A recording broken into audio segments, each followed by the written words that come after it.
Hey guys, welcome back to today's video. Today is Tuesday, December 26th, 2023, and today we are going to be talking about the Michigan Republican Party and its current dire state as they head into the 2024 presidential election.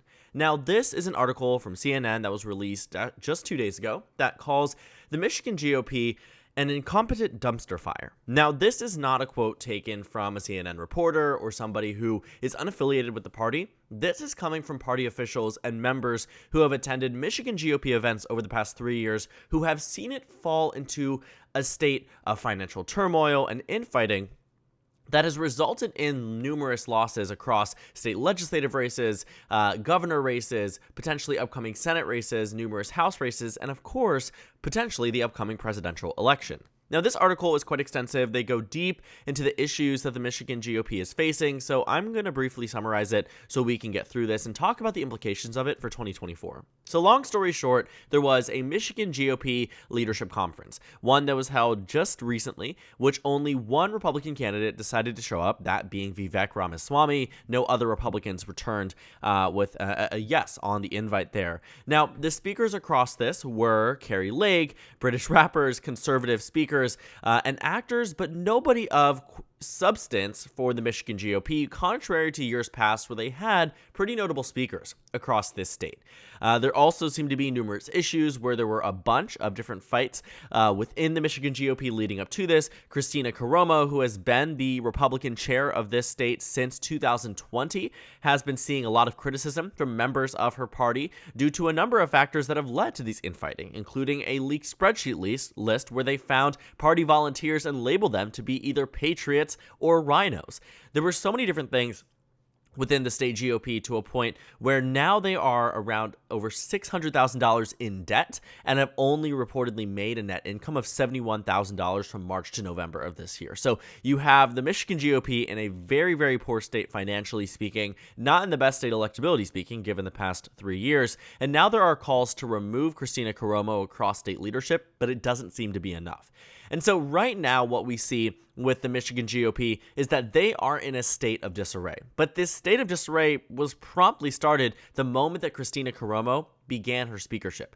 Let's take a look at 2022, the election in which we saw the Republicans lose the governor race by margins larger than they did in 2018 in a blue wave year. Gretchen Whitmer defeated Tudor Dixon across the state of Michigan by a margin of 11 points. And while a lot of this can be attributed, and should be attributed, to the fact that Gretchen Whitmer is a strong and powerful candidate, she doesn't necessarily have the credentials, at least, to win by an 11-point margin without some level of collapse on the side of the GOP.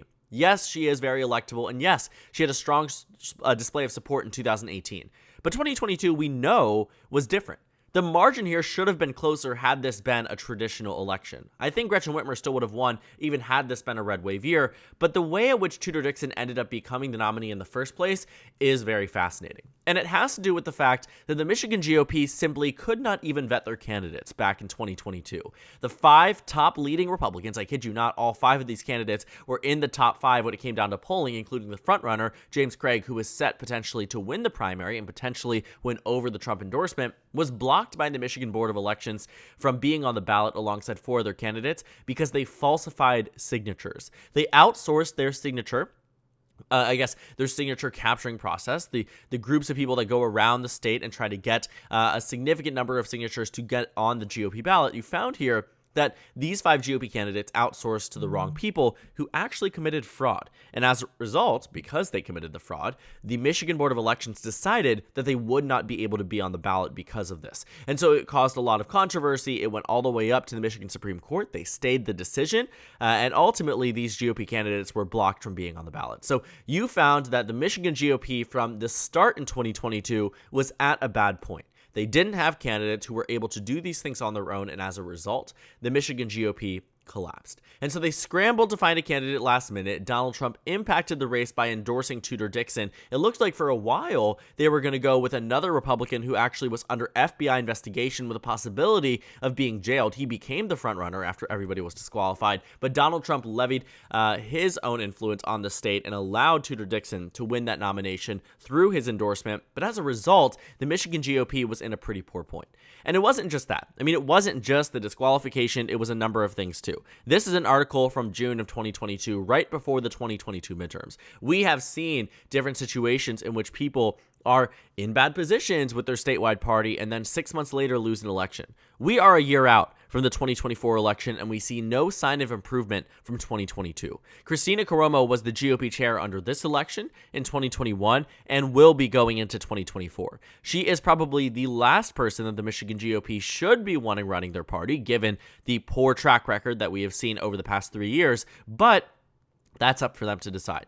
And so this is an article talking about how it won't let up, how Gretchen Whitmer is doing so well, and the Michigan GOP simply cannot counteract it, saying that there is issues with the disqualification that caused them a problem, then an FBI investigation into one of the stronger candidates here. I believe it was Ryan Kelly, who ended up getting charged with 4 misdemeanors, and then a federal investigation followed suit. And so there were a bunch of different situations and circumstances at which we found these Republicans were being blindsided by things, sure, that were their fault, but the Michigan GOP absolutely did not account for and did not have the appropriate measures to make up for, and thus candidates like Tudor Dixon make it to the finish line in the general election and lose significantly. And it also wasn't just there too. So after 2022, there was this reconsideration. Should there be somebody besides a Trump Republican leading the top of the ticket, leading the Michigan GOP?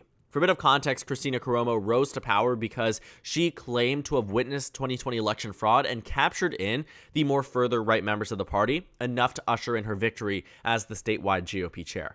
And so this came into reconsideration after 2022. Everybody saw that they were obliterated in the Michigan race. I mean, it wasn't just there too. The Democrats, coinciding with this victory here, won back control of the state legislature. We can actually see, I don't know if we were able to find it right here, Michigan. Democrats won back control of the state legislature, flipping the state Senate and the state House. And the reason why that's significant is because Michigan has not had a Democratic trifecta, meaning a Democratic governor, state House, or Senate, in over 40 years. And so for that to happen in 2022 under Kristina Karamo and because Donald Trump endorsed Tudor Dixon, and we saw numerous other losses, I mean, it wasn't just Michigan itself, numerous other losses across the country, this reconsideration came into effect. Is it time to rethink Trump-style candidates? Is it right to nominate the same style of candidate for 2024? And not only are Michigan Republicans going to nominate the same style of Republican, they are going to nominate the common denominator here, who lost them numerous races in 2022. And so there are a number of things here too. The GOP has always faced this issues with their conventions, this issues with their leadership conferences and their inability to fundraise, but we know what that results in.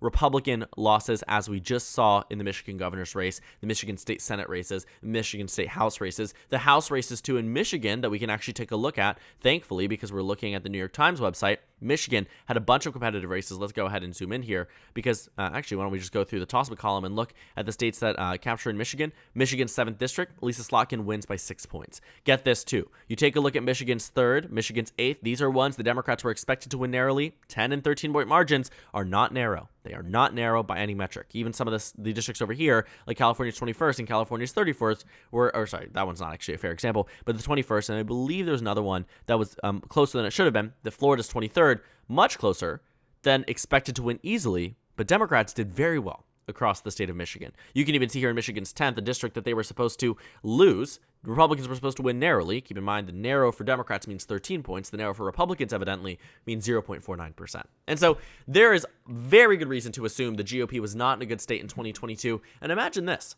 You know, on top of this all, the Michigan GOP cannot even keep their own party from getting physical. In July of 2023, there was a Michigan GOP meeting where there was infighting. Infighting in the sense that there was an ideological split, infighting in the sense that they were actually physically fighting. There were arrests made at this state Republican Party meeting. I kid you not, they attacked physically one another in 2023. In this year.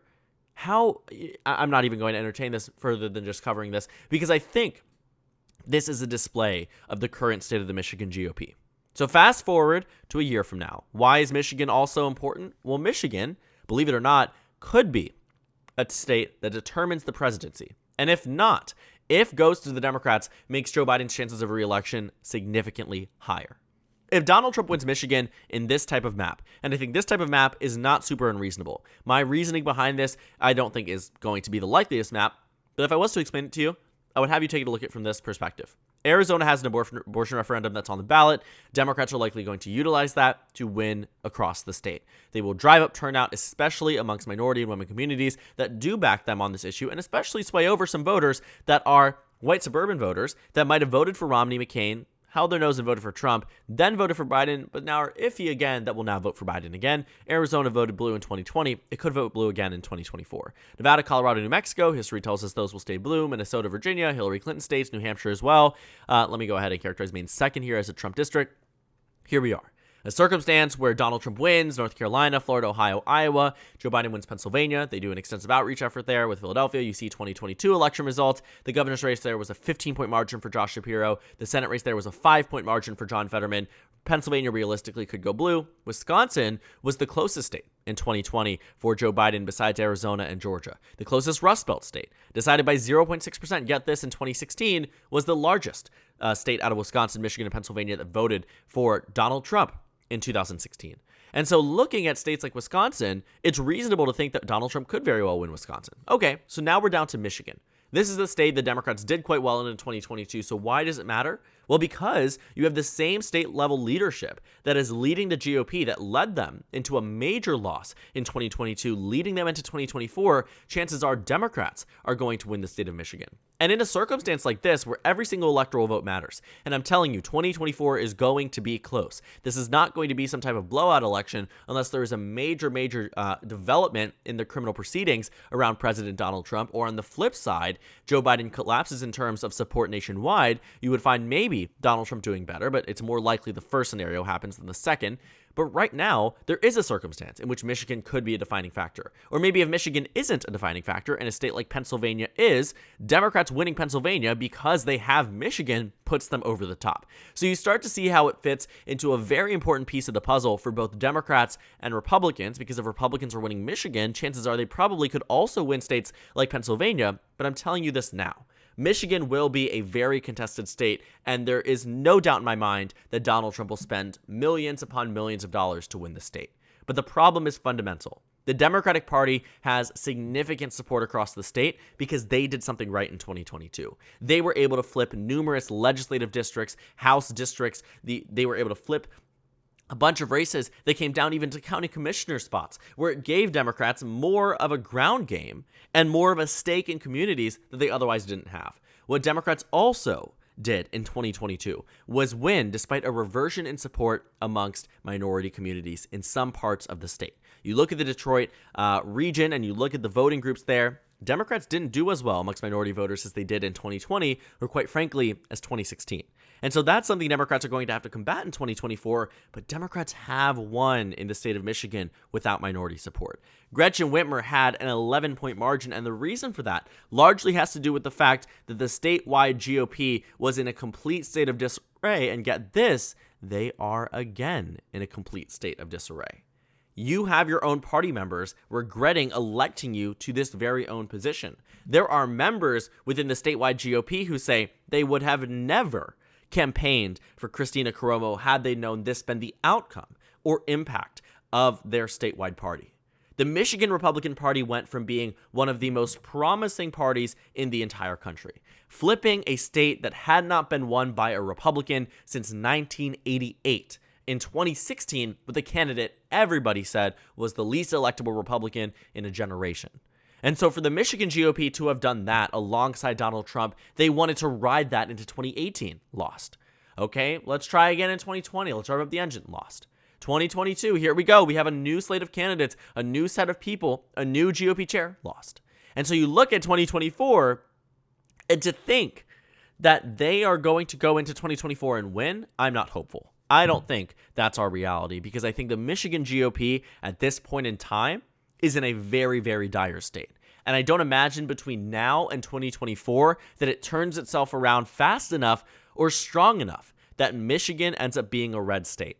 Even in my Trump v. Biden predictions, I'm very, very iffy on seeing Michigan go red. And I think right now Biden is at the worst point since he even began his presidential bid in 2019. But he still has a shot at victory because statewide parties and incompetent Republican parties and issues and turmoil and internal divisions that divide and fracture swing state parties are the reasons why candidates who may not be well positioned to win still end up winning. Take a look even at Florida with the Democratic Party in 2018.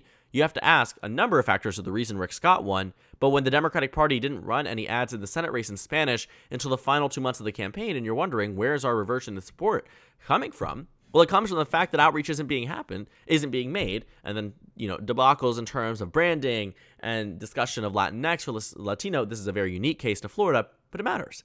Because when you have a statewide party that should be unified in all its decisions, should be backing candidates, should be willing to be engaged in the primary process, should be willing to be engaged in the general election process without any type of fighting or financial turmoil or issues within the fundamentals of the party. What do we stand for? Do we stand for overturning the 2020 election or not? Do we stand for the January 6th insurrection or not? Do we stand that 2022 even was rigged or not? These are things that the GOP in Michigan is clearly discussing and finding internal reasons to be pitted against one another, whereas Democrats are staying in silence and staying in victory. And that's the fundamental problem with the Michigan GOP, that they simply cannot win to save their lives. And the reason for that is all their own making. Democrats sure had a strong set of candidates in Michigan in 2022, but strong enough to win by double digits? Maybe in a circumstance like this. Same thing in 2024. I don't think Joe Biden will win Michigan by double digits. A presidential election is very different than a statewide one. But at the same time, if the Michigan GOP cannot get their act together, they can kiss Michigan goodbye in 2024, which could very well be one of the most important and crucial states in the 2024 presidential election. So thank you guys so much for watching this video. Make sure to comment down suggestions below. Subscribe on the left if you haven't already, and check out the Instagram and Twitter. At the bottom left of the screen, there's also a Discord server for you to go ahead and join. On the screen, there's a video you can watch, and then a playlist for my 2024 presidential election analysis videos. Again, thank you guys so much for watching, and I will see you all later today.